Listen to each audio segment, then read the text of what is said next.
was born and raised in Clifton Heights, Pennsylvania. Went to Cardinal O'Hara High School. I worked as a waiter in Lewis's restaurant. That's where my love affair with gambling began.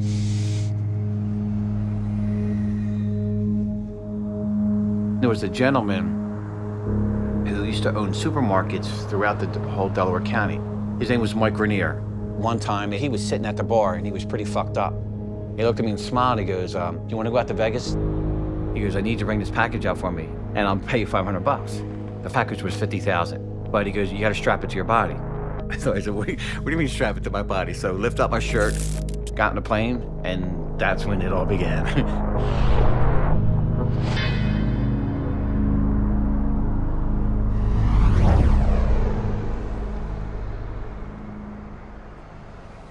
3 out of 4 weekends per month, I was out to Vegas. So I got paid to make bets. I got paid to drop off money. I'm like, fuck, I'm making a few grand a week. This was the American dream for a young kid. So as this time continued, I started to do some stuff on my own. I was working with a group at that time called we called ourselves the Animals. We used to sit in a gambling office all day long and just book and bet. We would be betting hundreds of thousands of dollars on the games. People wanted our services because we had an array of outs in Philadelphia, North Jersey, Connecticut. They were long days. I mean, days we used to sit in the offices. In my early days, we were in the office 10, 14 hours, because we were so afraid that we left the office that we would miss a number, and missing a number cost us money. And we didn't like when it cost us money, it hurt our group. We built our company on inside information. Someone being in the locker room, getting that information, getting that quarterback that was out all night at the strip club, fucking a stripper, okay, and he was all coked up, and he came to practice late in the morning. The basis of our company was built on the best information to capitalize on it, to make a score on somebody. So I'm getting the information, but me being my personality, an addictive personality, I wanted it all. So what did I do? I go get the guy with the golden goose.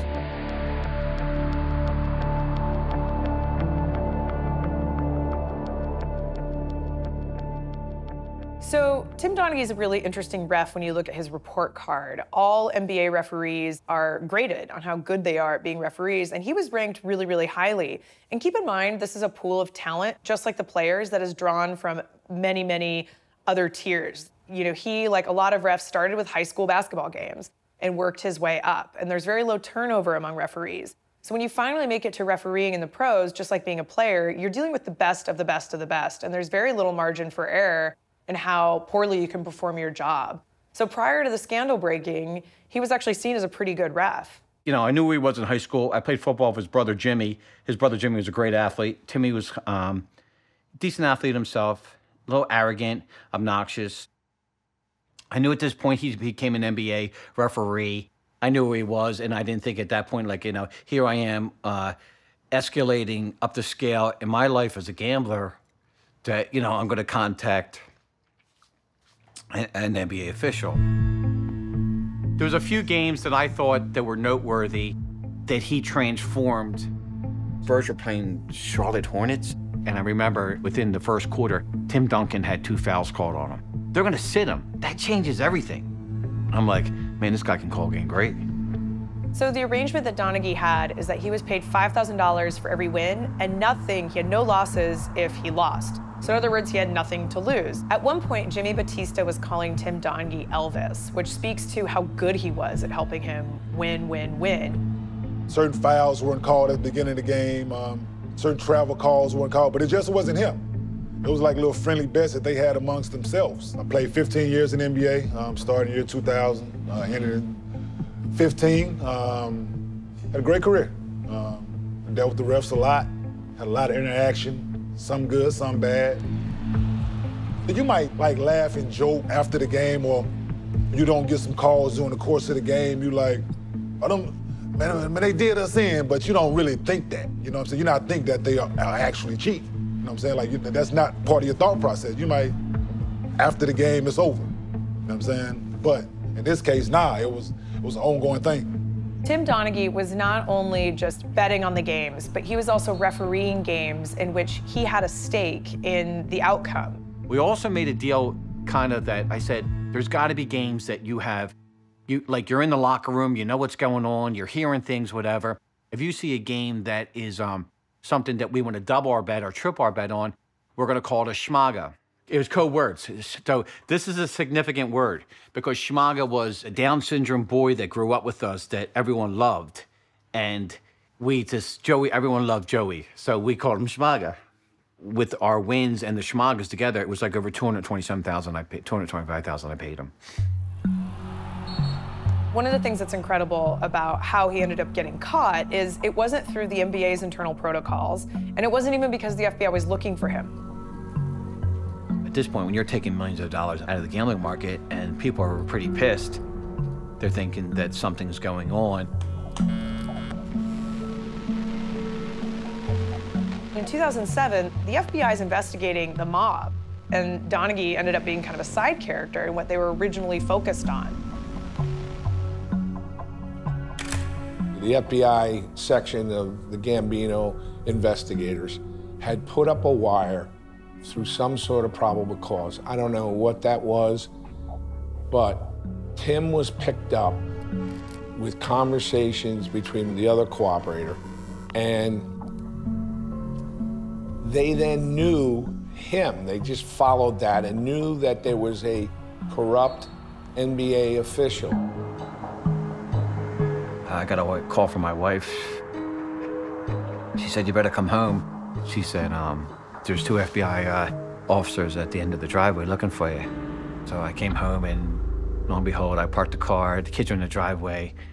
And first thing I want to say, guys, go in, I'll be right in. You know, I didn't want to have it in front of my kids. And, you know, we know you gamble, we're working with any type of NBA officials or handicappers or anything like that. And I said, I don't know what you're talking about.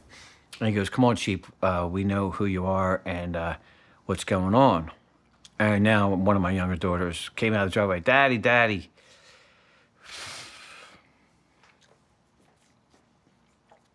And you're looking at a good 25 years. And I said, listen, I really can't help you. I'm sorry, my friend. You can contact my attorney, Jack McMahon.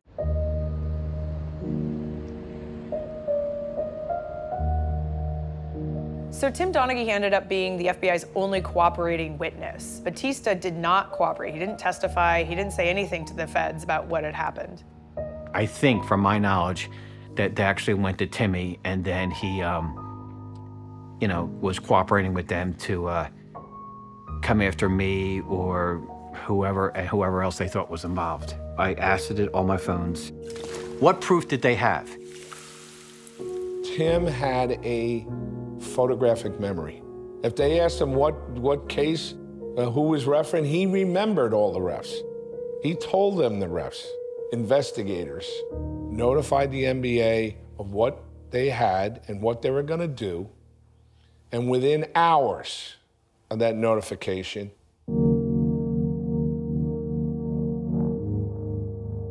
so I come to work, it's a Friday morning. Sometime that morning, I got a tip that the FBI was investigating a referee with the NBA, and that the referee had been betting on games. I decided to call somebody I knew in the FBI in Washington, D.C. And the response was, you know, Murray, I think I saw something like that on my desk recently.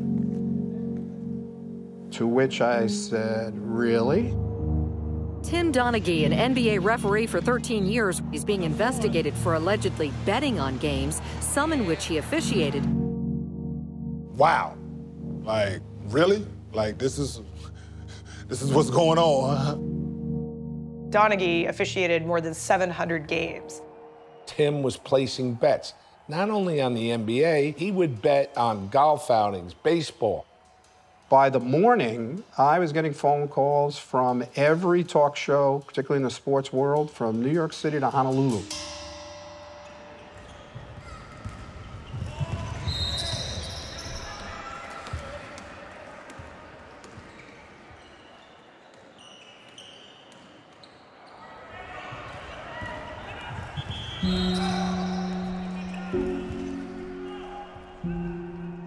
How many guys go on a date, and I'm sorry, no disrespect, miss, please, they know that they meet a hot girl, and they're like, oh my God, I want to be with her, and then the next one, like, why did I do this? Well, that's a part of my life that I lived a good life, gambled with the best guys in the world, and I made a good living.